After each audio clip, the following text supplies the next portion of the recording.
The President of the United States, Joe Biden, there shaking hands with Ukrainian President Volodymyr Zelensky on the sidelines there of the G7 summit, coming off a historic agreement, a bilateral agreement between the U.S. and Ukraine, 10-year agreement that the U.S. will provide some assurances to back Ukraine in its efforts to fend off Russia. According to the President of the United States, Joe Biden, telling folks in that press conference that, quote, "We will be with Ukraine until they prevail in this war." Romaine Bostick here alongside Alex Steele.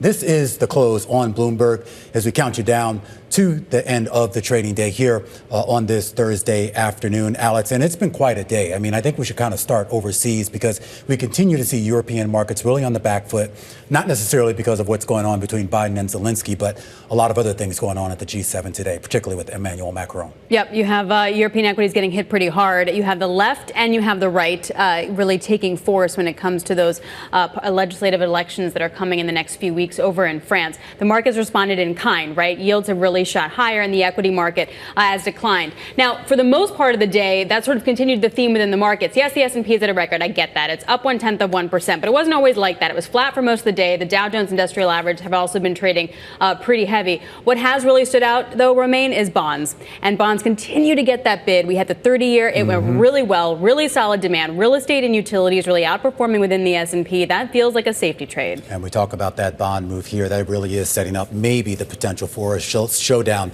between the markets and Jay Powell. All right, well, joining us now from the G7 is Bloomberg's Annmarie Hordern, who was in the room during that news conference. Annmarie, what were your takeaways and what happens next? Well, I think the big takeaway actually was at the end there. Biden could have stopped when Zelensky said that he had a call with the leader of China, Xi Jinping, and that China is not selling weapons to Russia. Biden actually came back and said, by the way, China's not supplying weapons with the ability to not supplying weapons with the ability to produce those weapons. The technology, though, available to do so, it is in fact helping Russia. And this gets to the core of some of the deliverables the U.S. administration wanted to see at this G7. One was trying to tighten the screws on whether it's the chips that Russia has access to or whether some of the financing that Russia has access through third countries and third-party lenders. They're trying to go after broader scope so that Russia is unable to get access to some of this, whether it's U.S. technology chips coming via a Chinese company or smaller Chinese lenders or individuals dealing with Russian banks. So I thought that was interesting at the very end there. And then, of course, really what Biden wanted to tout at the very beginning of this press conference was the $50 billion front-loading the assets that is accruing from these frozen Russian assets sitting in Europe. They were able to get it over the finish line. And that's really important for a lot of leaders here because they're very unsure of what potentially the next 6 to 9 months may mean, not just in the U.S., but other elections around the world. But I want to talk about that. We're just looking at a picture there, Annmarie, of those two leaders signing that agreement here. This is not necessarily a binding agreement. A new administration in the United States could make this agreement moot. New administrations over there in Europe could make those bilateral agreements moot as well. That's right. President Zelensky signed a number of these bilateral security agreements with other leaders before he signed this important one, which he called unprecedented with the United States. He said in his comments there, Volodymyr Zelensky, that this was legal, but it's not a treaty in the sense that Congress needs to sign off on it. It does give a 10-year security pact, but you're absolutely correct, Romaine, a future leader could back out of this. What this does set the stage for potentially is more cooperation between Ukraine and the United States, potentially sets the stage for joint military exercises or drills. But it also means that in favor of this and in lieu of this, the Ukrainians would also need to have more reforms. So that is something the U.S. is doing. But this is another provision like that $50 billion that Ukraine is going to get before the end of the year by tapping the future interest payments of those assets. This is potentially them trying to set up Ukraine and election proof whether or not who leads the future of the United States, if it is a President Donald Trump next year or if it is once again President Biden. And that's just the U.S. I mean, there are questions about will Macron have a mandate in the next couple of weeks? Olaf Scholz also definitely in the hot seat after those parliamentary elections. I'm wondering about the circumstances there, right? At the one hand, you have a commitment of these G7 leaders right now in the here and now, very committed to helping Ukraine.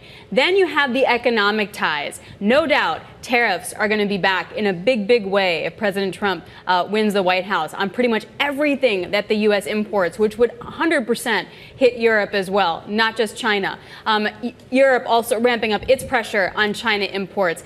The economic and the geopolitical cooperation and conflict. How does that play out on the ground? Well, there's two things. One, all of these leaders are dealing with a lot of issues at home, whether or not it's the United States, France, the United Kingdom. Rishi Sunak may be out of a job in 3 weeks to the day exactly, or Germany. You see the electorate across the world really concerned about two main issues, the economy, and that comes down to inflation, as well as immigration. And then when you look at potentially what can happen, wanting to combat China and the tariffs that are going up, you have to, one, look at what Trump is calling for, 60% imports on China and a 10% tariff ring around the United States for all imports. Obviously, that unnerves European leaders, but some may question whether or not is Trump actually going to do that, or is this just rhetoric to try to use to get a negotiation and a deal potentially when he would come into the White House. But regardless, you're absolutely correct. There are going to be more tariffs. There's going to be more tariffs out of the United States, whether or not it's Biden or Trump. There's a nuanced approach, though, that I think we saw take place this week. The United States put 100% tariffs on EV imports of Chinese cars into the United States, which, by the way, there isn't a single one there right now. Yeah. What you saw the Europeans do after the investigation from the commission is they took a nuanced approach, whether or not it's 17.4% for one company, as high as 45% for another. And this was difficult because you have the likes of Olaf Scholz saying that these don't work. Tariffs don't work. They make everything more expensive, people more poor. And what's going to happen is that the access we're going to have in those countries is going to be much harder if we put up our walls. So you can see there's very fraught negotiations. And all of this is tremendously more difficult, given the fact that a lot of these leaders came into the meeting this week weakened at home. Annmarie Hordern out there in Italy on the sidelines of the G7 conference. Historic agreements, bilateral agreements being signed by the president of Ukraine with several of the developed nations out there, including Japan, the UK, and the US. And Annmarie there at the end was talking about some of the discussions over there at the G7 about trade and tariffs. So let's continue that conversation right now with the former Commerce Secretary of the United States, Wilbur Ross, joining us right now, who served in the Trump administration. Prior to that, he ran W.L. Ross and continues as chairman, president, and CEO of Ross Acquisition Corp. Mr. Secretary, great to have you here on the program. Kind of fitting that the G7 is talking about a lot of those tariffs that originated not only from the Trump administration, but specifically from your department as well. Right. We now have an ability to look back over the last 7-8 years. Have those tariffs been effective? Oh, I think they definitely have been in several regards. One, it let everybody know that the president was serious about fixing the balance of payments problem. And two, that he was willing to break with the tradition that prior presidents had set up. So I think these present tariffs that President Biden is putting in are really just an extension of the thinking that we had before. The auto vehicle tariff on electric vehicles, for example, we started, and in those days, there weren't even any electric vehicles sold to the U.S. from China. And so it was easy to get it into the agreement because it didn't hurt their then exports. But it set the pattern, and I think this is what's now being followed through with. There's been a big question as to what, if anything, gets us to the point in our relationship with China where maybe those tariffs could either be reduced or even eliminated. How do you feel about the progress of our relationship with the Chinese and whether we are going to get to a point where it is more amicable? Well, I don't think there's ever been proof that running a big trade deficit with another country makes them a true ally. I think that's one of the many fictions that the so-called free trade people had prompted over the years. I think that it's essential that Biden took the steps that he has taken. I wonder a little bit why it took 3.5 years to get there, because China has been ramping up the EVs for quite a while. But at least he's now doing it. And I think that's good. And it's consistent with trying to create a better climate situation, but to do it without hurting our balance of payments. Secretary Ross, President Trump floated to lawmakers today higher tariffs in exchange for lower taxes. Does that make logical sense, or does that create a different economic problem? Well, remember, tariffs go into the federal budget as receipts every bit as much as taxes do. So in an arithmetic sense, it's clearly correct that one could very well offset the other. President Trump has always liked the idea of tariffs as a revenue source, and that's why he went with the idea of tariffs on products from day one, rather than having quotas, and if the country exceeds those quotas, then putting in the tariffs. So he views it and has viewed it partly as a revenue measure, but more than that, it's to make a fair arrangement between the countries. Mr. Secretary, there seems to be a lot of questions now as to Trump 2.0 economic plan. Is that inflationary? When we talk about tariffs, and there's a lot of debate as to whether or not tariffs are inflationary or not, but there's reduced immigration, which you could argue shrinks the workforce, renewed tax cuts with more fiscal stimulus, and the questions about Fed independence. What say you? Well, that's a whole lot of questions all in one question, so I'll try to answer them one by one. Go back to the Trump years. There was no big runaway inflation. So the idea that the tariffs that we put in were somehow going to hurt the working people, charge them too much for goods, proved to be incorrect, despite the fact that we had unemployment down below the 4% level. So there is no evidence that the Trump tariffs really were inflationary. And second, the reason for that is, to some extent, the other countries absorb it themselves, that either the exporters or in some cases the government there providing them with subsidies. So it's just not the same thing as the naysayers had anticipated. That's not what the record shows. Mr. Secretary. Then I think your other question was about what does that do to relationships?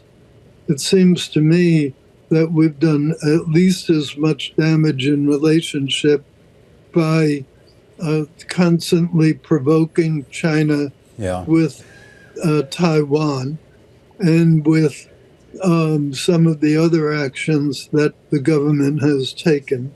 This administration's policy toward China and frankly toward a lot of other countries has been a little bit schizophrenic in that on the one hand he sends Janet Yellen, he sends Anthony Blinken, sends all kinds of people over there to negotiate, and then he keeps attacking them verbally. I think a better solution would be Teddy Roosevelt's solution: speak softly and carry a big stick, rather than speak loudly and carry a little stick. Okay. Are you still, I'm curious, Mr. Secretary, are you still advising Donald Trump in his campaign and his potential candidacy here for president? Well, I certainly have been supporting him both in terms of my endorsement quite a few months ago, and in terms of monetary contribution. So, yes, I'm very much in favor of his re-election. there's a meeting that was taking place earlier today in Washington. The Business Roundtable hosted it. I know these meetings are pretty standard during campaigns. They meet with both of the major party candidates. Today was Trump's turn here.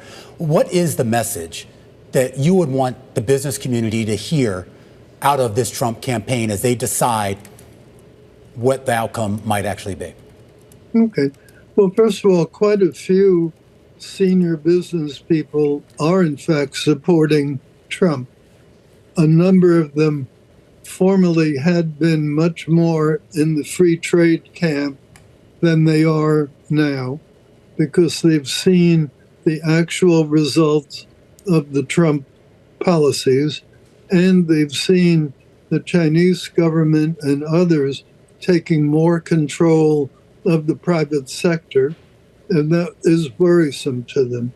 You probably saw that some of them are moving big facilities to India, and others are moving them to Vietnam, and quite a few are moving them to Mexico. Yeah. So they're still looking for low-cost production, but they're being weaned a little bit of the idea that you can have a really complicated and really elongated supply chain.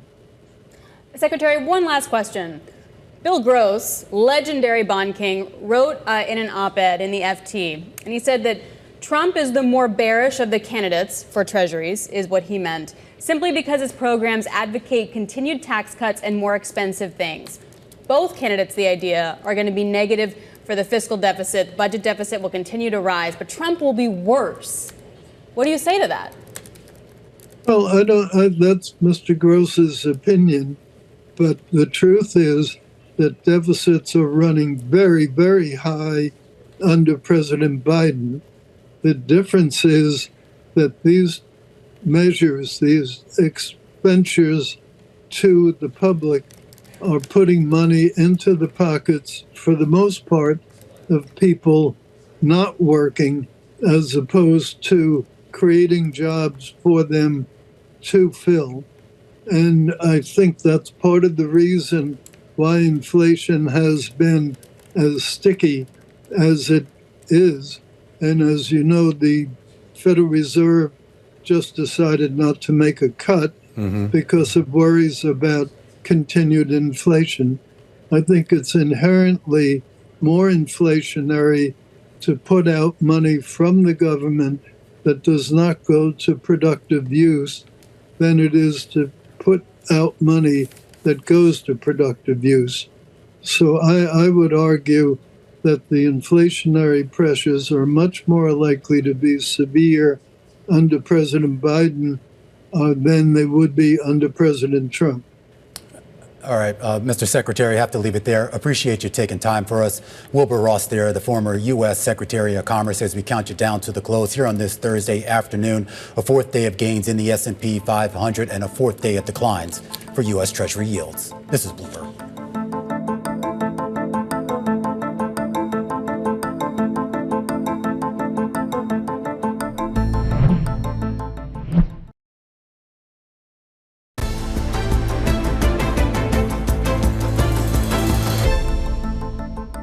All right, let's turn to another big story today, and that involves Tesla. Its annual meeting taking place today as investors are waiting on pins and needles to find out the results of a final vote on Elon Musk's $56 billion pay package. The shares higher after Musk claimed on X that the vote is shifting in his favor. The final say, though, will probably come around 4:30 p.m. New York time. Let's get some context for this from an expert in the space. Charles Elson, consultant over at Holland & Knight and a founding director at the Weinberg Center for Corporate Governance at the University of Delaware. Thanks for being here, Professor. This case is a little complicated because we talk about a $56 billion pay package. This was a pay package that was approved something like 5 years ago. It's been caught up in the courts. It's now back to shareholders. If you believe Elon Musk, shareholders have now said, we're good with this. Does that mean this is settled? Not at all. One correction, I was a consultant at Holland Knight, kind of spun around this particular case.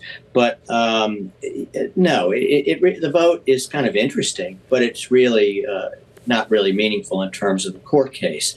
The judge found, and this was, I think, quite interesting, that given the substantial equity given to Mr. Musk, given how much equity he already had, did not provide incentive to him. In other words, it lacked corporate purpose. Therefore, it was a gift to him. And a gift, a company can give money away without corporate purpose, but every shareholder has to approve it. It has to be a unanimous approval by the shareholders. That didn't happen here, and what would probably almost never happen in a large public company like that. So it really doesn't affect the case. This is more of a get people angry and talking about it as opposed to having real legal significance. The judge, as I said, found that that it was provided no incentive, therefore was a gift. And that's the ultimate way to analyze this thing. The vote is kind of interesting, I guess, but it really ultimately is meaningless in the ultimate resolution of this case. This gets to a broader question, though. And I mean, once you get through sort of the weeds of the actual case itself and sort of the dynamics of it, it gets to a broader question about corporate governance and just about the idea here that once the board signs off on something, once investors sign off for something, in theory, that should settle it. Now, we can sort of look back in history and say maybe he didn't deserve that pay package. But isn't that sort of moot? Well, think of it this way. Delaware has always been very investor protective, both majority shareholders and minority shareholders. And to give corporate assets away, to give away a minority shareholder's money without their approval really is problematic in the long term because it means it's going to be much harder to raise minority capital. And frankly, if you didn't need their money, why did you ask for it to begin with? And that's really what this is all about. That if it is purely a gift, and the judge reviewing what the board did, reviewing the entirety of the package, found that it was in fact a gift, then appropriate governance is that everyone has to vote to approve to give money away. It's their money. Now, if there was corporate purpose to it, and there was something there, then you're right. Majority vote would in fact be successful.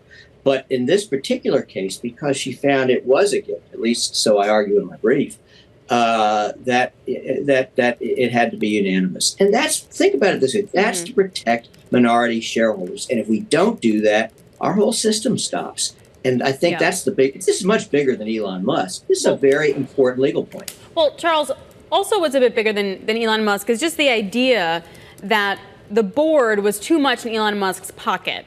And you can make an argument that there are other companies that you may look at and wonder the same thing. How do you view that?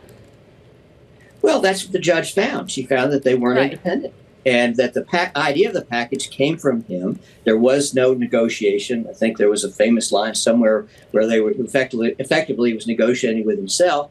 And that's not what shareholders bargain for when they elect a board. The board is there to protect their interest, the interest of all holders, not one, not the majority holder, not a particular holder, but everyone. Because if they don't, then no one invests. And that story has been kind of lost in the theater of this whole thing.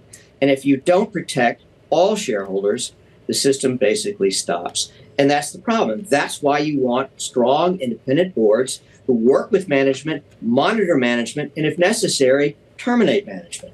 Because they are there to protect the wealth of the shareholders, the owners, the investors in this company. And I think that's really the point. And that gets a little lost in the volume here. Well, that gets lost in the key man risk. Like you can make the argument that Tesla's unique in that way. All right, Charles, hey, thanks a lot. We got to leave it there. Charles Elson, thanks for being patient with us. Founding director of the Weinberg Center of Corporate Governance at the University of Delaware. All right, time now for top calls to look at some of the big analyst movers on the back of recommendations. And we are less than 30 minutes away from the quarterly results out of Adobe. Investors very eager to see it. The stock has been hit by the lull in AI efficiency that's been plaguing the software sector. There's competition issues, there are recurring revenue questions. Tyler Radke is director and co-head of U.S. software at Citi. He has a neutral rating and a $529 price target on the stock. What are you expecting when the numbers cross? Yeah, good afternoon. So we're looking for a slightly better quarter than we saw last quarter, but we still think there's a lot of reasons to be cautious as we look towards the rest of the year, their outlook. It's been tough out there in software, right? You've seen a lot of big companies, be it Salesforce, some of the HR software companies like Workday have disappointing results. You're starting to see some softness on the consumer side. Digital native companies are hiring less folks, and everyone is pivoting investments towards AI. So we saw a softer quarter than we expected last quarter from Adobe. And then these macro headwinds kind of hit the rest of the software sector. So I think the big question is, was Adobe the canary in the coal mine? Did they see it first when they reported 3 months ago?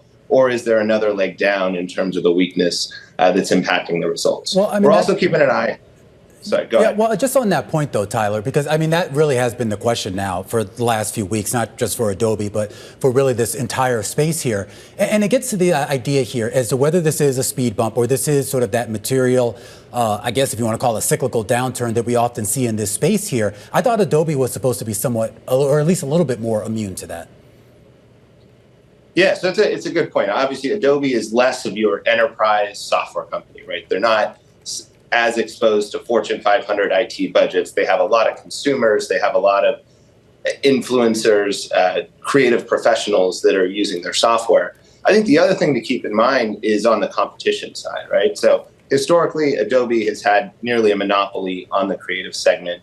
You're seeing a lot of upstarts, whether it's Canva, Figma, who Adobe tried to acquire. You also have some of these AI-backed startups like Midjourney that we see in terms of the web traffic really starting to eat into the share of those new users that Adobe is relying on to keep this growth engine going. So I think you combine a little bit of the macro softness, which again does include some of that consumer weakness with the rise of competition. That's kind of what's underpinning a lot of the weakness that we're seeing. All right, Tyler, we appreciate it. We know you're going to run and get a look at those numbers. We look forward to your research note. Tyler Radke over at Citi joining us there. But, you know, one thing it has going for it, it hasn't had a run up. Yeah. In the same way that, say, other stocks have. Well, that might be better, right? That's what I'm Because I saying. feel like we've seen that a lot this earnings season, right? Those companies that didn't have that run up, they get the big pop. The companies that had the run up, they don't. Not a buy the rumor, sell the news for Adobe. So we'll look at that. All right, coming up, we're going to continue to count you down to the closing bells. Jeff deGraaf is head of technical research over at Renaissance Macro Research. Record close after record close. We'll break it down. This is Bloomberg.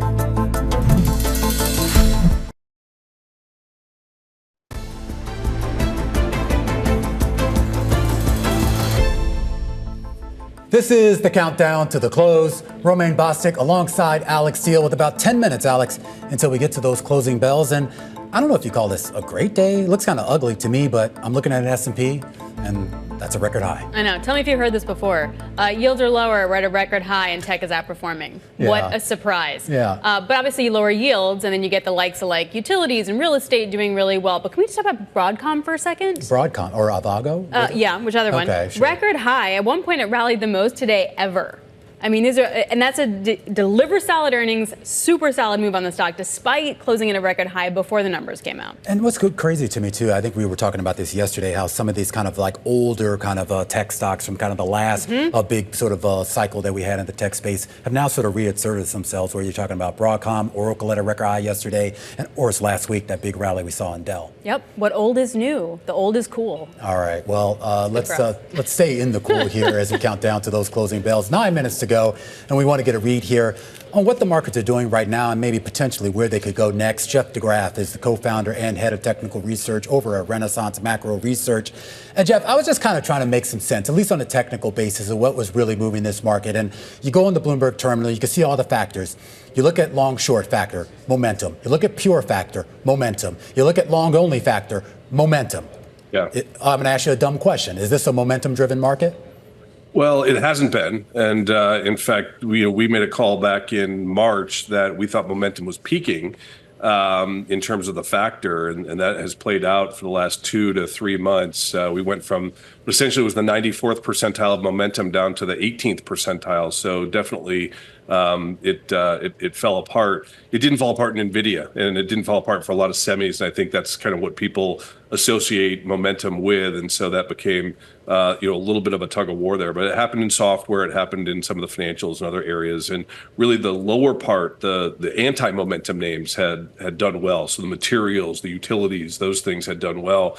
It's interesting, if we get oversold in yields, and we're not quite there yet, but if we get oversold in yields on the 10-year, and I suspect it's going to be somewhere around 420, maybe 423, something like that. Oversold conditions in the 10-year yield tend to reassert the momentum trade. So I think we can start to get back to momentum if we get these yields oversold. We're not quite there yet, but I think, call it the holiday weekend around the 4th of July, and I think we're probably in that zone. Yeah, we're getting close there. The 10-year right now kissing that 4.24 level right now. Can you draw a distinction for me, though, Jeff, between that momentum trade and some of the trend following trades that I don't know if they're still sort of asserting themselves here, but are you seeing a significant divergence between those two trades in terms of what's happening, what's being bought, and the direction? Well, it's a good question. It gets a little dicey. Momentum for us is really about rate of change, right? It's how much are you up over a certain period. Trends are kind of the path of least resistance.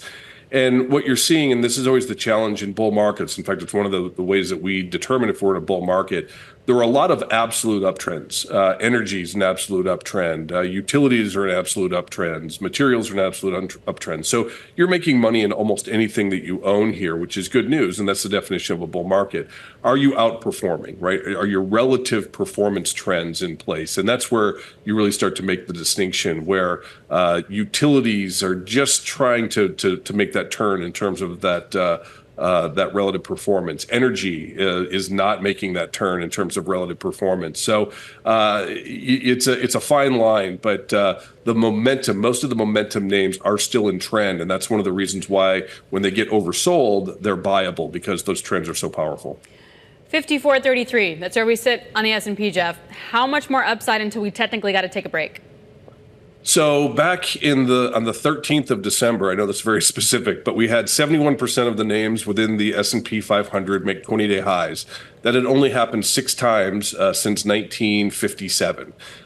When we looked at that, and that's one of our internal momentum indicators, when we looked at that, it implied a 22% return over the next 12 months. It implied a 9% return over the next 3 months, which we got, and it implied a 14% return over the next 6 months, which is today, 6 months from December. And it's almost exactly 14%. So we would look at around that 5,800 as the level for the end of the year, if that's in fact going to hold. Now, that's going to be selective as we get there. We expect that we're going to get breadth divergences and those things to happen. But for the overall headline on the market, we still think that 5,800 is doable. It's going to require some help from yields. We think yields are going to have to stay below essentially 435 to have that tailwind. And frankly, we don't want to see them drop much below 380. But we do think that that's still in place. What's oversold at this point, knowing that a lot is in an uptrend and a lot has momentum? I mean, banks have gotten hit quite hard in the last couple weeks. Yeah, that's one of the groups that is oversold. There still are in uptrends. Things like State Street were actually an optimal entry for us yesterday. So we think there are some opportunities that are brewing in financials. It's a very good point, and it's an important one because if we don't have help from the banks, and we don't need it today or next week, but we need it, for call it the month of July. If we don't have support from the banks as the market's moving higher, then I think we have to truncate our expectations on one, the duration of the rally, and two, the magnitude. Right now, we're still okay. It's an uptrend. It's oversold. That should respond. If they fail to respond, and we'll know within a couple weeks, then we'll have to do some reassessment and rejigger our expectations. When you look at sort of the trends, and I should say the general sort of movements that we're seeing in the markets here, is there a sense here that the broadness, or maybe lack thereof, the lack of breadth, ends up fueling that or hindering that, or does that not matter? Well, breadth gets a lot of play, and it's not as useful as the play it gets. So I would look at breadth. Overall breadth is still okay. It's not phenomenal, but it's good enough. And that's really what you need. You just need breadth to be good enough. And we worry when cumulative breadth starts to decline and the market continues to go up. That's not happening. It might not be keeping pace. It might not be as robust as the overall market itself, but the breadth lines are still ascending. The other thing to keep in mind there, and I think this is super important and really gets underappreciated in the marketplace, is we're in a global bull market. This is not an uptrend that is unique to just the S&P 500 or the NASDAQ 100. We are seeing uptrends in France, in the UK, in Japan, in Canada. It is global in nature. We think actually China is turning and Hong Kong is turning. So you've got kind of this global breadth, and we would look at global breadth as being at least as important as U.S. market breadth. And really, I think what's happening in terms of breadth and the concerns that people have is you've just experienced relative underperformance in the Russell 2000. You've made money in the Russell 2000 owning it, not a ton by any means, and certainly it's, there's a fear of missing out there. But it's not as if it's, in a bear market. It's just been not as robust as what the large cap names have done. Jeff, great stuff. Got to leave it there. Up against the clock, Jeff deGraaf, head of technical research at Renaissance Macro Research here with the S&P 500, up about 0.3%. Not a broad-based rally, but NVIDIA is doing what it's supposed to do. Stick with us. Full coverage coming up right now on Bloomberg. The Closing Bell, Bloomberg's comprehensive cross-platform coverage of the U.S. market close, starts right now. And right now, we are 2 minutes away from the end of the trading day. Romaine Bostick alongside Alex Steele. And they'll take us through the closing bell. It's a global simulcast, Alex. It is. Joined right now by Scarlett Fu in our TV studio. Carol Masser and Tim Sennett. I just read what's in the prompter, Carol. They change it up on me. I don't know. I'm lost. I'm just like a robot. I'm Romaine Bostick. Yeah. Puppies. Anchors are puppies. We're puppies. We're puppies. Chased our tails. That's right. There. All right, let's get to the markets here. Record high on the S&P 500 and NASDAQ, also up 0.4%. Bond yields down once again. Carol Masser. Yeah, don't you feel like that's the big story? I mean, WOA, another, softer inflation print, and you've got, a 10-year note now at 4.23. I mean, WOA, whether or not we get some data points next week or in a couple of days or in 2 weeks, whether that changes where the yields are, I would say yes, because we've seen a lot of volatility in this trade. Given CPI, what we saw with CPI yesterday, PPI today, I'm starting to feel like, and jobless claims today too, I'm starting to feel like that Friday number that we got for payrolls was kind of the outlier here, Scarlett. It seems like everything's moving in the direction that the Fed wants to see it move in, except for that one number that we got last Friday. Yeah, and we keep hearing how the jobs numbers may be not corrupted, but may be affected by the whole migration situation as well. I feel like we get some data tomorrow. We get import prices, we get Michigan consumer confidence, but it's going to be a bit of a snoozer because the Euro Cup begins tomorrow afternoon, and you know that the trading floors will all be tuning in the final hour of trading. Womp womp. Totally just phased right out there. Bank of America, though, guys, talking about the pain trade, second half, cyclicals. That's going to be what we're in for. All right, well, we get the closing bells here in New York. You're looking at an S&P 500 up about 12.0 on the day, a 0.2% gain. That doesn't mean much. In fact, it actually does. That is a record high, a modest one to be sure, but I think a lot of folks will take it as we now enter into new territory and new heights for the benchmark index. The NASDAQ composite also at a record high today, a 59-point gain, up about 0.4%. Meanwhile, the Dow Jones Industrial Average is going to close out in the red, down 0.2%, and the Russell lower on the day by almost a full percentage point. I got to say, Romaine, I think it's safe to say that the S&P 500 limping to another record, because if you look at the internals within the index, you've got most names lower, about 314 to the downside, 185 gaining ground, Scarlett, on this day, 4 unchanged. Record high is record high. Doesn't matter if you limp there or you march there. You take a look at the best performing sectors. There's actually only 4 out of 11 sectors in the green. Tech is up 1.4%, so that is a decided rally there.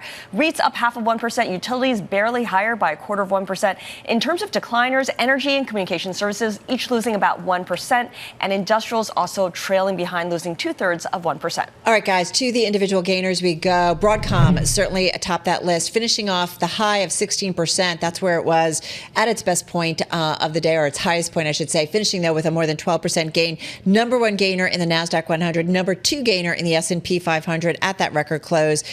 This is after the company, the story, delivered strong results and upbeat forecast lifted by robust demand for AI products. BofA saying Broadcom has a pathway to, quote, join the trillionaires club as it reiterated a buy rating, raised its price target to $2,000 from $1,680. The stock closing at $1,678, almost $1,679 a share. All right, to Tesla we go. That stock way off its highs of the day, was up almost 8% at its highs, finishing the day with about a 3% gain. Among the top gainers in both the S&P and the NASDAQ 100. This after, of course, we know Elon posting on X that the 2 key proposals to re-ratify his pay package and move the EV makers legal hub to Texas from Delaware are passing by wide margins. 4:30 is when we actually get some of this vote, so we'll wait for that confirmation. But nonetheless, investors bullish on Tesla today. And NVIDIA also continuing to move ahead, up about 3.5%. Again, a top gainer in those major indexes, rallying to a record. This is where we had, of course, the 10-for-1 stock split this week taking effect. Stock is up about 35% 3% since announcing that split back on May 22nd. We did have the company, I believe, coming out and talking about kind of some of the outlook, but nonetheless, investors upbeat once again on that one. Hey, Tim, before you go on negative on me here, Apple, did you see this? Overtaking Microsoft as world's most valuable company. It's neck and neck. That happened out of the blue. It's neck and neck. Yeah. It did that right intraday, right, earlier this week. Yeah. But closing, I guess, right? Yep, now we're on a closing basis. Okay, can I be a downer? You'd be a downer. Go ahead. Media stocks in the S&P 500 at least got beaten up today. The worst performer, Paramount, but the one I want to talk about that was down 6.66%, WBD, Warner Brothers Discovery. Shares actually closed at a record low. There was a little bit of news earlier today. The company did sell its stake in Formula E, that's the electric version of Formula One, to Liberty Global. It's going to boost its share of ownership to 65%. Shares of Warner Brothers Discovery down more than 35% so far this year. Another one of the worst performers on a percentage basis in the S&P 500 today, Generac Holdings, the maker of generators, down 4.6%. This after Janney Montgomery Scott's Sean Milligan cut the recommendation to neutral from buy. He wrote that upside hinges on energy technology visibility. And finally, Tyson Foods falling today by 1.6%. The company came out earlier in the day and said that the company's CFO, John R. Tyson, was suspended from his role after an arrest for allegedly driving while intoxicated. You might recall that he was arrested after a woman found him asleep in her home in northwestern Arkansas after he was charged with and after that he was charged with public intoxication and criminal trespassing. Tyson Foods, it's the top U.S. meat company by sales. It named Kurt Callaway as its interim CFO. John R. Tyson, for his part, is the great-grandson of the company's founder. All right, those are some good ones. Let's go to the bond market because, Carol, as you said, that's really where a lot of the action is, and very much true. And a couple things going on. On the flip side, you had a decline in European equities and a lot of questions about what the legislative makeup will look like in France. You have challenges from the left and the right. So you have a move into safe haven assets, yields lower. Then you got a really solid 30-year auction, and the yield actually came in lower than that. And the combination, you can see there, the 10-year yield down by about 7 basis points, Carol. Yeah, exactly. So really interesting. Hey, we want to go to a story that you want to talk internships? Yeah, can we talk internships? Carol's, you looking for an internship? Because I got some bad news. I got some bad news if you're looking for an internship. Apparently, companies are hiring fewer interns this summer, and we know this is a really important entry point for individuals when they're looking for their job coming out of college. But Handshake, which is a job search platform for college students, apparently tracking some of this and seeing the numbers. We've got some earnings though. Yeah, Adobe earnings crossing right now. Just one up here on the Bloomberg terminal. It looks like the company sees fiscal year adjusted earnings per share coming in above the forecast, $18 to $18.20. Adobe's second quarter revenue coming in above estimates at $5.31 billion, beating estimates of $5.29 billion. The company also saying that it sees third quarter adjusted EPS coming in above the expectations at $4.50 to $4.55. Shares in the after hours right now, they are moving higher, Scarlett, up by 10%. Yeah, but even as we go through all that, when it comes to the third quarter revenue forecast, that is revenue for this quarter, it sees $5.33 billion to $5.38 billion. That trails the average analyst estimate of $5.4 billion. So on the top line, it's going to come in a little bit lighter, even as the EPS will exceed the consensus estimate. Yeah, in the press release, they talk about AI quite a bit here and what they're calling their highly differentiated approach to AI. This is something I think a lot of people want to get a better explanation about when we get to that conference call here. An AI strategy still nascent. Whether that actually showed up in the numbers or not, I'd like to see that broken out. But I just want to point out here the digital media revenue, and this houses its AI tool Firefly. Its net new annual recurring revenue did wind up beating estimates for the quarter. It came in about $460 million. The estimate was for $433.2 million, and that's the area that everyone seems to really care about. So there you go, $460 million, and for the full year they see $1.95 billion. That's also higher than estimated for that digital media net new annualized recurring revenue stream. All right, so key metric there. I mean, the stock has definitely lagged some of its other tech peers, if you will, down about 23% so far in 2024. You do see that move in the after hours up about 11%. Again, the key headline that we're focusing on here at Bloomberg is the outlook. Fiscal year revenue, again, 21.5 21.4 billion to 21.5. Analysts had seen it from 21.3 to 21.5. I feel like we're splitting hairs with this outlook, but nonetheless, investors moving into it. Yeah, and of course, there was some concern that there was softness among customers for its products, for its software. And when we talk about customers, sometimes I feel like we need to differentiate here between enterprise customers and their budgets versus consumers, because a lot of consumers are the ones who are using Photoshop and all these other creative products. I am curious, though, and this is just a reminder that I probably need to cancel my subscription because I haven't used my personal one at home. I don't think I've used that in quite a while, but I guess is how they get you. But it gets to the question here: do you think the addition of these AI tools, whether it's on the consumer side or, Scarlett's point, to the enterprise side, that's going to be enough to entice people to spend more? It sort of depends on whether or not people can get the tools that they need for free from competing services right now. I mean, you have a lot of services working on this stuff. Some of the big upstarts that have these LLMs that are able to generate images, that could be an issue, and that's something that analysts are concerned about. All right. Well, nonetheless, investors liking it. Still, the stock up almost 12% here in the aftermarket. All right, guys, that's a wrap. Our cross-platform radio, TV, YouTube, Bloomberg Originals. We will see you once again tomorrow for the closing bell. Our coverage continues here on Bloomberg Television. Stick with us. A big focus on tech on the heels of those earnings out of Adobe. And of course, we are waiting the results out of Tesla's annual general meeting set to start in just a minute, and a broader conversation about trading in the tech space. This is The Close on Bloomberg.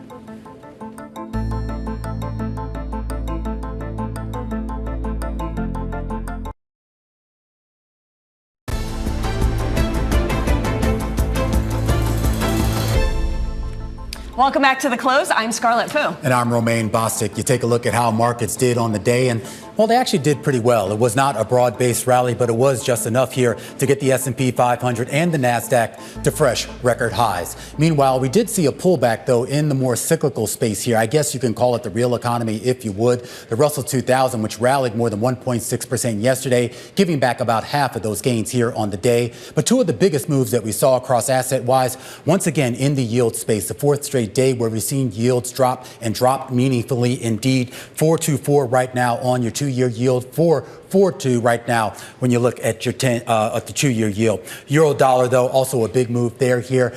Back on the back foot here, a lot of concerns about geopolitical risk and that snap election that Emmanuel Macron called. All right, let's stay with the currency space in a way, in that Bitcoin is trading at a three-week low. So that has dragged down a lot of those crypto names, starting with MicroStrategy, down about 7.5%. We've seen other crypto-related names like Coinbase lower as well. And of course, MicroStrategy in particular says it is selling $500 million in convertible notes in order to buy more Bitcoin. That has really become a core part of its corporate strategy.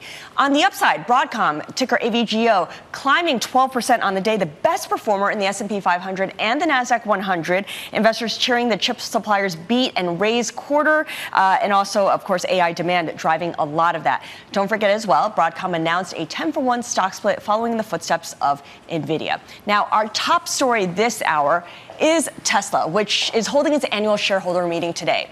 The stock rose in regular trading after Elon Musk said that shareholders voted by wide margins in favor of reapproving his $56 billion pay package from 2018. However, the vote is not legally binding and serves more as a referendum on Musk's leadership as the stock has slumped. Romaine? All right, well, let's continue that conversation right now as we await the start of that annual meeting. Sonali Theisen joining us. She's head of FIC E-Trading and Market Strategic Investments over at Bank of America Securities. All right, we can put aside all the jokes as to whether Tesla's a car company or a tech company. Let's face it, investors have priced this as a tech company, and they've been pretty innovative over the years here. When we talk about kind of the future of tech, does it look a little bit more like what Tesla is or what it's become, or does it look more like, I guess, a pure play tech company, if you will, like, say, an NVIDIA or a Microsoft? So just as you were saying, Tesla, to be transformational, they've had to invest in many different types of technology. At Bank of America, it's the exact same thing. For us to future-proof our business, we're investing in automation and algorithms, in AI, in investing in fintech companies that we can partner with. At the bank, we actually process over tens of billions of data points each day. And we've actually gotten, it's not an exaggeration to say, several hundred times faster at doing that in the last several years.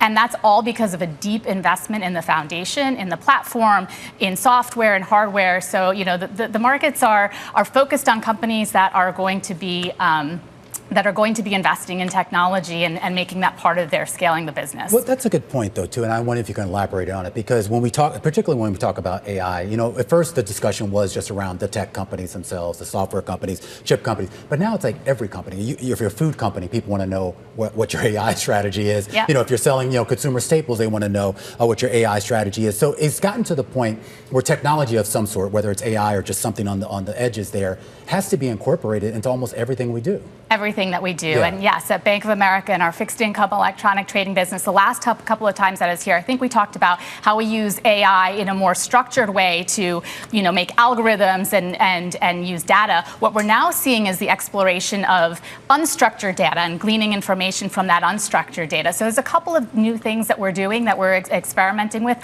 One is, piloting ways that we can get content summarization for our clients. We produce tons and tons of wonderful research and commentary that no human has the time to read, right? So we're making it easier for our traders and salespeople to actually read that information and get distilled results. Another area that we're working on is, coding assistance to make that process faster, more efficient for our coders. And even just, I mentioned all the data that we produce, we're trying to make sure that now we can go from things like chat to chart, so that, we can have traders and salespeople say, hey, I would like to look at, when, something was traded 1 or 2 standard deviations away from mid, and just chart that for me over a period of time. So there's a lot of interesting things that we're doing in the markets business. But what I would highlight here is that we're still very early innings in this part of the evolution. From chat to charts. That sounds like what we do. I was going to say, I would use that. I was like, we could talk to Mike. He's So I'm curious, when you're head of FICC e-trading, I'm curious how much of that is auto execution trading at the institutional level for FICC versus equities, and whether it even exists at the retail level. What can you share with us? Sure. That's a really interesting question. And the markets are certainly, the fixed income markets are marching down the automation path. And to compare it to equities, one of the most startling things that I've noticed is in the past 5 years, so really since just before COVID, the average ticket sizes have continued to scale up in U.S. Treasuries and corporate bonds. They're up, average daily volumes are up about 40%, where average ticket sizes are down more than 25%. That's a pretty startling change in just 5 years. And it really highlights the fact that automation is at the center of what we're doing. What we call bot-to-bot trading, where there's no human intervention really happening. I think a Greenwich survey recently said that up to 30% of the investment-grade corporate bond market is now trading in that fashion. So yeah, we're really seeing changes. And I think the way that the market is now pricing systematic risk. Again, if you look at the corporate bond markets, not just algorithms and electronic trading, but ETF primary and secondary, if you look at portfolio trading, that whole ecosystem is well above 50% of the marketplace today. So we're crossing this inflection point on automation. That's pretty meaningful. I mentioned earlier how Broadcom is splitting its stock 10-for-1. NVIDIA already did that. We know stock splits don't affect the valuation of a company, but it does affect the per share price. And does that increase tech-driven growth in any way of trading of those shares? I mean, does it have an impact? I know that it has an impact psychologically on retail investors, but do you see an impact down the road in terms of actual trading of the shares? I think what we're seeing is just, being able to trade, whether it's in fixed income or equities. The data is really what's driving what we're doing every single day now. So just like I said, the corporate bond markets and U.S. Treasury markets are following this playbook. There is participation. It's becoming easier and easier. I think you asked about retail. It is becoming easier and easier to access the market. And I think data is underpinning all of this, not just on the innovation side, but also on the regulatory side. Is it going to make, though, the market more transparent? Because that's been a big concern. Yep, I think that there's a lot of initiatives, both, we're trying to get smarter with the data, the regulators are asking for the data. If you look at things that are happening in the market, so, we just had T+1 settlement, faster settlement times. If you look at the U.S. Treasury market, there's an initiative to bring intraday transparency to the U.S. Treasury market. There's an initiative to shorten the times for corporate bonds from 15 minutes to 1 minute of reporting. So all of these things are speaking to the fact that data is underpinning every decision that we make. And everyone's trying to get their arms around the data, and that's what we work really hard to do every day. Sonali, great overview of what's happening right now and how AI and technology is being incorporated into the daily trade. Really appreciate your joining us. Sonali Theisen of BofA Securities. Now, coming up, we're going to discuss GameStop and meme stock trading with Nathaniel Popper. He is author of The Trolls of Wall Street. That's an interesting title. This is The Close on Bloomberg.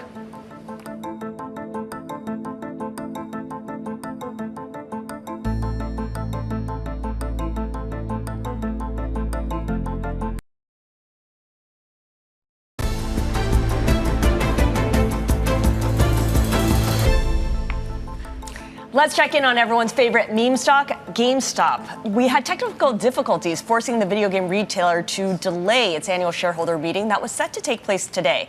GME shares have been on a tear in recent weeks, fueled by the social media reemergence of meme stock influencer Roaring Kitty.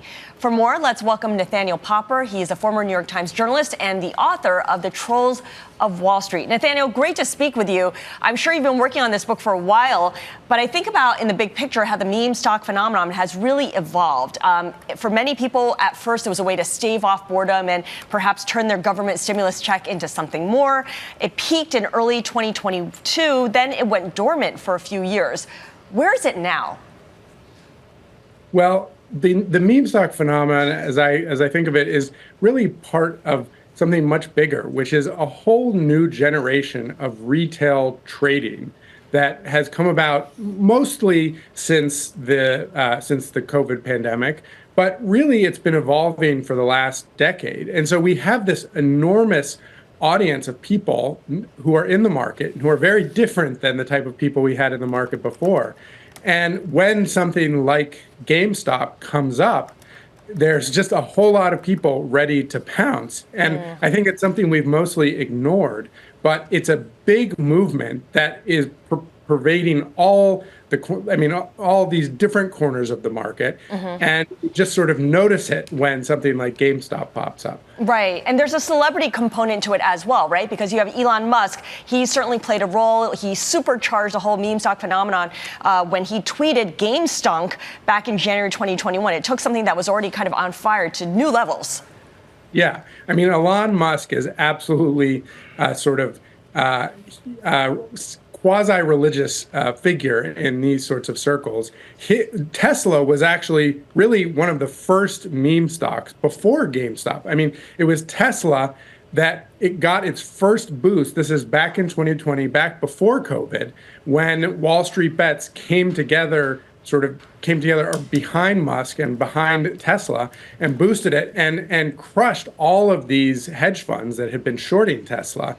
And, you still see the long-term effects of that right now as well. I mean, the degree to which this new generation of retail traders is affecting all of these things that we're not even thinking about. I mean, in the last segment, you guys were talking about, fixed income trading, treasuries, that's become a part of this retail market as well. I am curious, though, about the history of this. I know we talk a lot about this as new, but anyone who sort of, read Jesse Livermore, reminisces of a stock trader, all the way back at the last turn of the century here. You always had these types of speculators here, these sort of individual traders who were basically just, running numbers on gut or momentum or gossip or rumors here. This becomes a lot more than just about making money for some of these people. I mean, so much of that trade that we saw in GameStop in 2020, 2021, as well in AMC and others, this was entertainment. Absolutely. I think that's a great point, a great observation. Investing, we think of it as this sort of cold, rational calculation that people make. We think of the efficient market hypothesis. But investing has really become a new form of online entertainment. No different than sports, video games. Investing has changed, and that is in large part because of social media. Social media has this way of turning so many different parts of our lives into entertainment. We've seen this with politics, and in my book, I sort of trace the parallels between the rise of Wall Street bets and meme stocks and entertainment-driven investing with the rise of Donald Trump. They were sort of intertwined on Reddit, where they were both gaining popularity at the same time. So this is somewhat similar to past moments of day trading excitement. Yeah. But I look back to the 1990s, which is the most famous moment of the day trader. During the dot-com boom, and this is much bigger than that. Yeah, way bigger. I mean, I sort of started my career around that era there, and it was kind of phenomenal to see what was going on, and we all thought it was nonsense, and well, here we are today in 2024. All right, Nathaniel, I'm going to give you a somewhat harder question here. I don't know what your next book is going to look like or what it's going to be about, but kind of give us a sense of maybe where you think this story will end. Is this going to kind of just continue to grow into something new? Is it going to fall off the cliff, or maybe just something in between?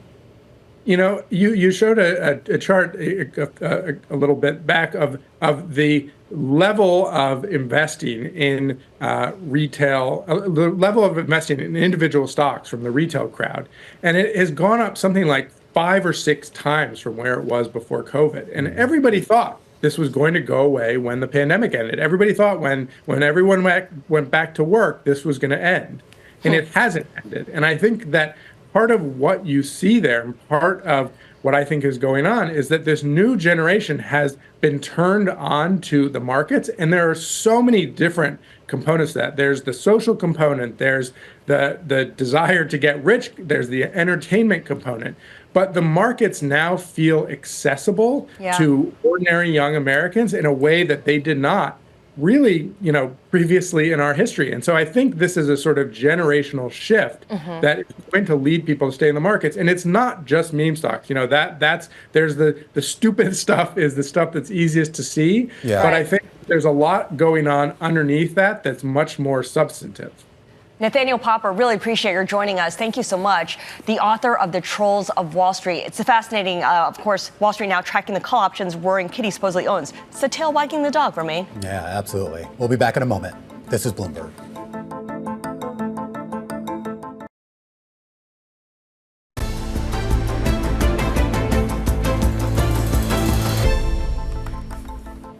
Tesla shares rallying for a second day, up 3%. This after Elon Musk said shareholders voted by a wide margin in favor of reapproving his compensation package, as well as a separate vote on moving the company's state of incorporation from Delaware to Texas. Bloomberg's Detroit bureau chief David Welch joining us right now. As that annual general meeting, David, kicks off right now here, give us an expectation. I know Elon Musk has already said what the vote is. Do we have any indication he's right?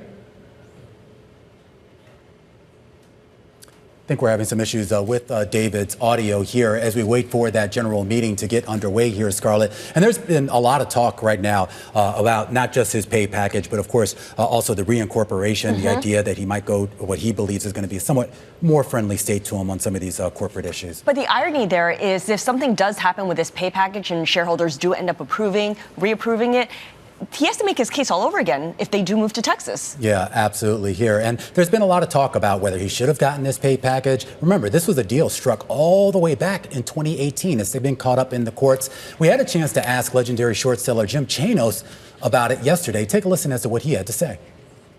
It might shock some of your viewers, but I tweeted out a week ago, I actually think that people should vote for the package. Really? I think even though I'm a bear on Tesla, I think a deal is a deal, even if it's a bad deal. And they agreed to it.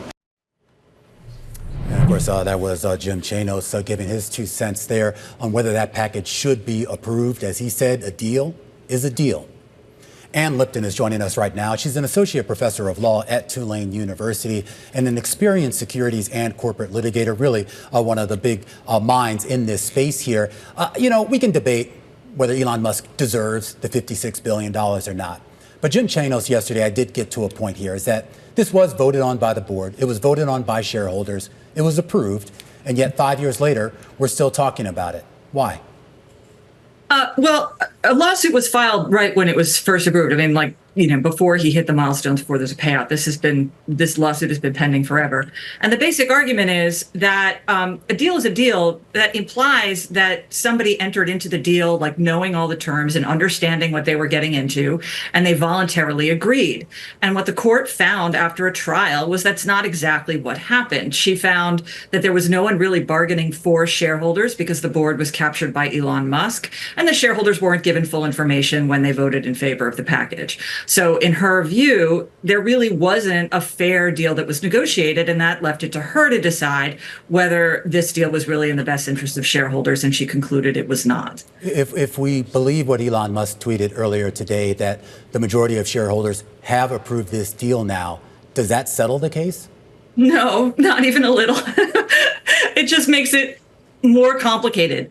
Right now, what's going to happen is that a group of shareholders, they've already filed a complaint. I mean, there are several shareholders now who are going to say that this vote can't cure the defects of 2018. You don't get a do-over.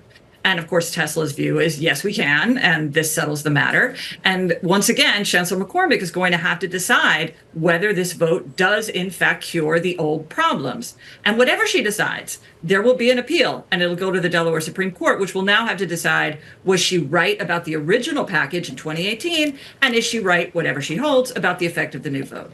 Okay, it'll go to the Delaware Supreme Court, but at the same time, we know at the AGM, and you can see there a live shot of what's taking place right now.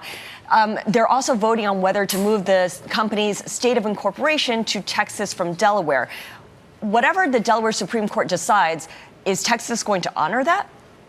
It has nothing to do with Texas, because Tesla, and they agree, they said this in the proxy, that as long as it's a Delaware company, anything it does while it's a Delaware company is judged under Delaware law. And this case, it already exists in Delaware. So it should continue to be litigated in Delaware. Now, what Texas law will handle is if the very likely possibility that a new pay package is decided on, that they, come up with something going forward, which they've already indicated in various ways that they plan to do.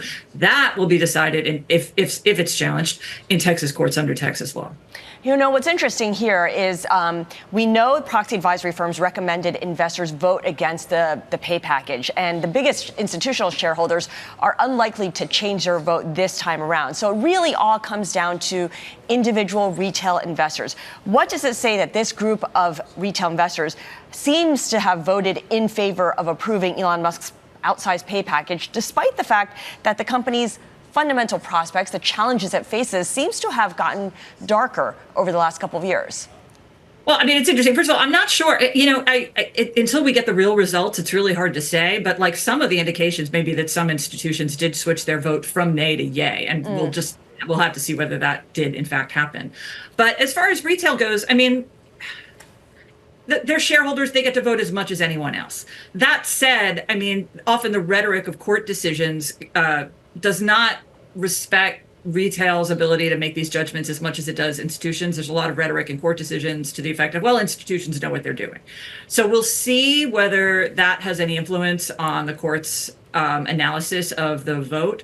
But one of the things that's interesting, and you saw this a lot with what retail was saying in like online things, was you need to vote in favor of this pay package because otherwise Elon Musk is going to develop artificial intelligence in his private companies. Right. And that seems to have been a lot of the sentiment. You have to vote in favor or he'll develop it in his private companies.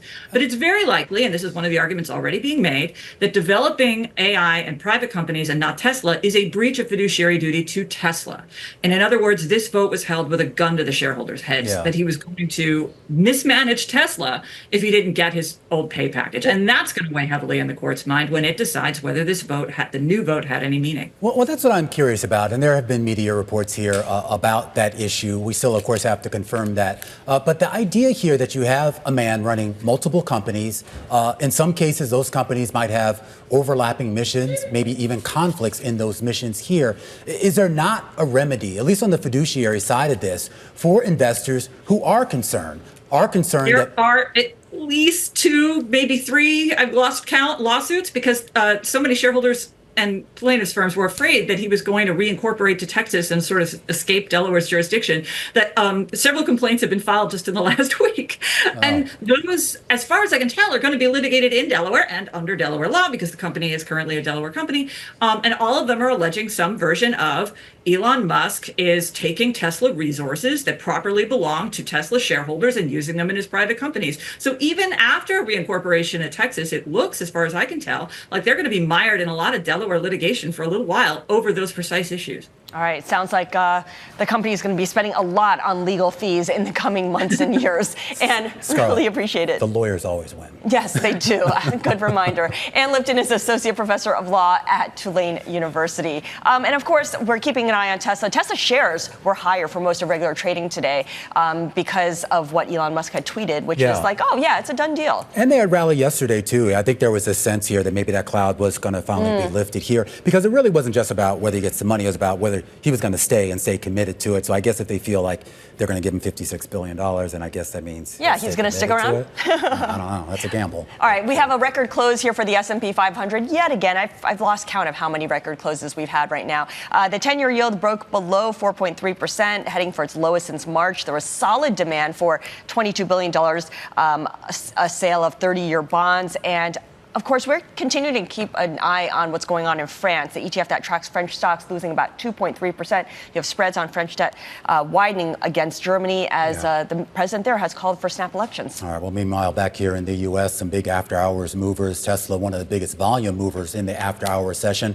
And when we return, we're actually going to take a look back at the advent of after-hours trading here in the U.S. A bold decision by the NYSE 33 years ago to adapt to a changing world. And a question before we go to break, Scarlett, how many shares typically trade in the after-hours session overall? It feels like 5. It feels like 5 company stocks, I should say. All right, the answer when we come back. And it's more than 5. This is Bloomberg.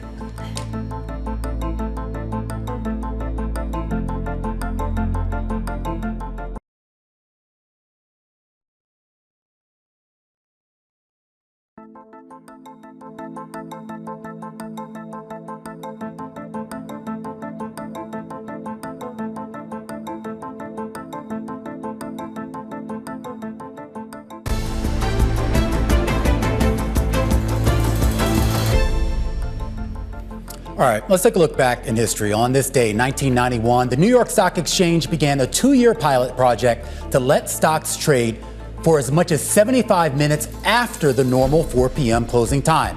It was an all but revolutionary departure for the then 200-year-old institution that had been fiercely wedded to past traditions that by the 1990s were at odds with a more dynamic and more global era of stock trading. At the time, the NYSE's dominance of U.S. market listings was being chipped away by the 20-year-old upstart NASDAQ market. It was also losing business to overseas bourses, which carried listings for hundreds of U.S. stocks that by default could be traded well beyond the parameters of the normal U.S. market hours that run from 9:30 a.m. to 4 p.m. here in New York. Now, extended trading, it wasn't initially well received. There was concern about less data transparency, concern about undermining links with regional exchanges, concern that the electronic underpinnings of after-hours trading would cut out the human middlemen who made their living walking those exchange floors. The biggest concern, though, was whether traders would actually take advantage of the extra time. In the first ever after-hours trading session on this day in 1991, only 737,000 individual shares traded and 1.6 million additional stock basket shares.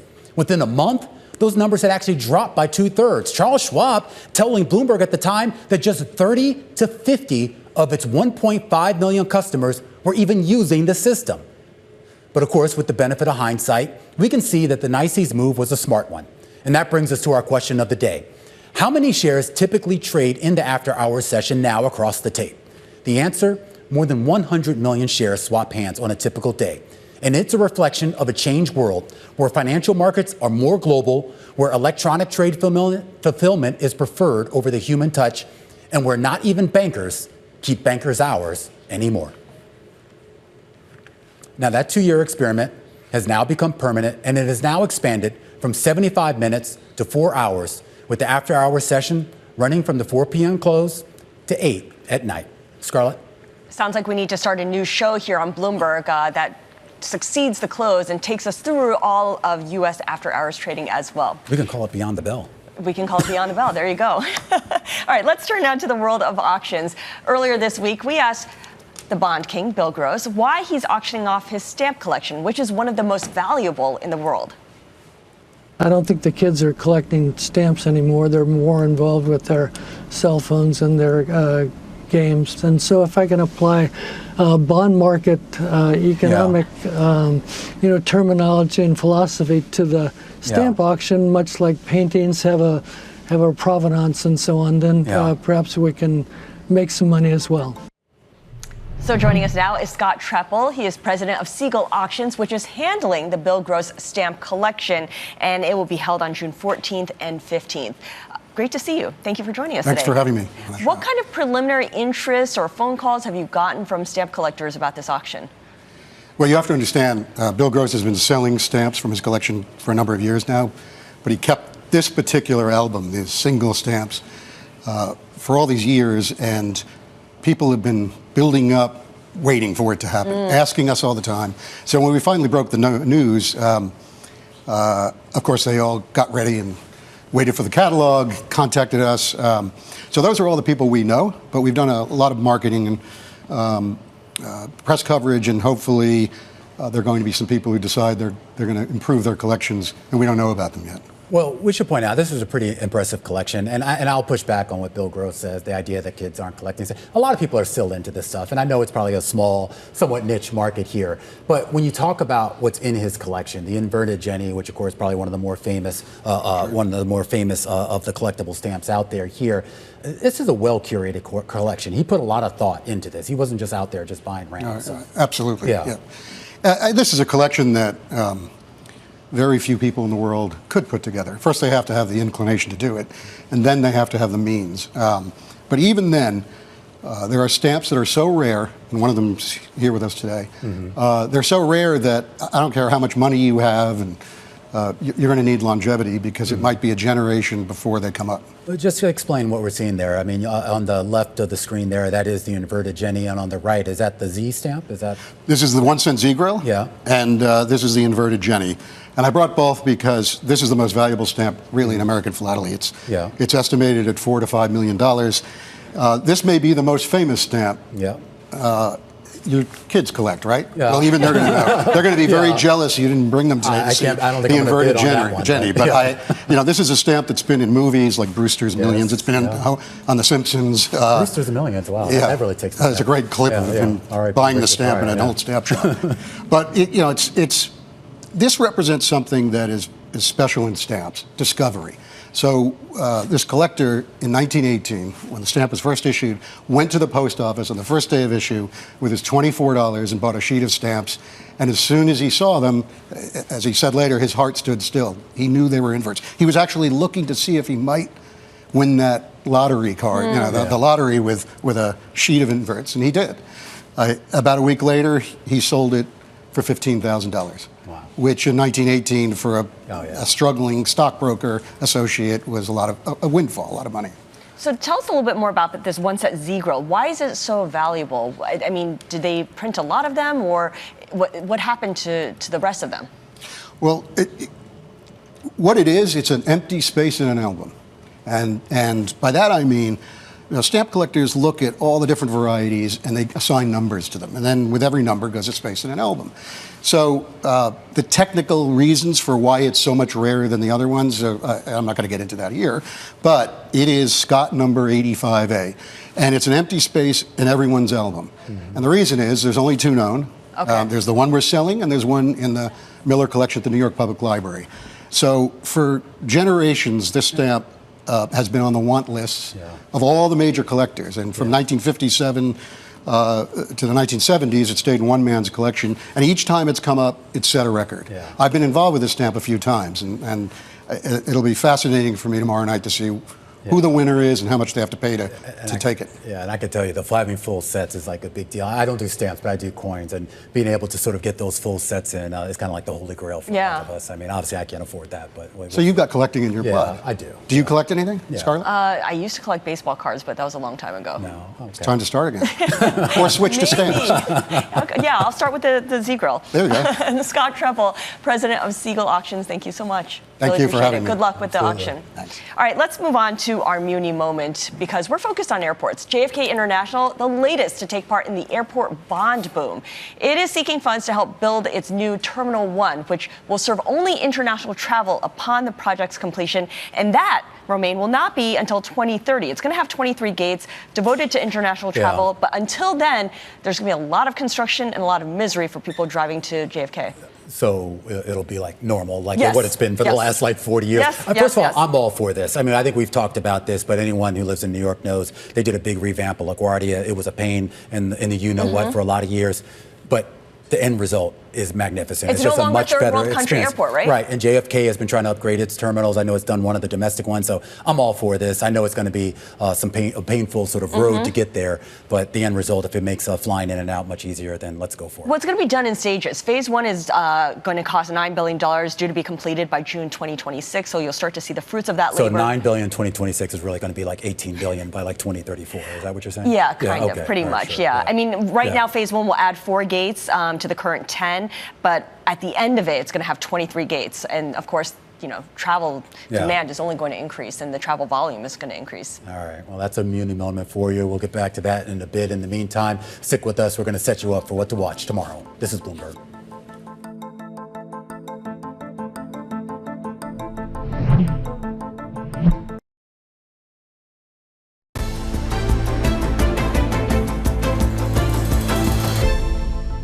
All right, let's set you up for what to watch tomorrow. The Fed already decided this week. The Bank of Japan is up next. Enda Curran, Bloomberg's global economy reporter, joining us right now. And Enda, what do we expect? Looking out for two things remain. First of all, what will the BOJ signal on its bond buying program? They currently buy around $38 billion worth a month. Will they signal they're going to slow down the pace of that? That, of course, would suggest maybe they're heading towards quantitative tightening. So important to see what they do in the bond side of things. The market doesn't have a clear signal on where they're going. And then on the rate hike side of things, quite different to the Fed. Some chatter that the BOJ may have to raise rates at some point soon, but Governor Ueda needs to be careful that he doesn't signal a rate too soon, given, the underlying state of the economy still trying to find its feet. But that's important in terms of what signal he sends there. And then just to say, a subplot within that will be any commentary on the yen. The last time the BOJ were blamed for being a bit too dovish, and that sent the yen to another low. He certainly won't want that to happen again, so he'll be very careful with his language and try to, whatever he does say, will try to put some support on the yen against the dollar. So this will be a pretty meaningful BOJ meeting if they're going to perhaps start reducing their bond purchases.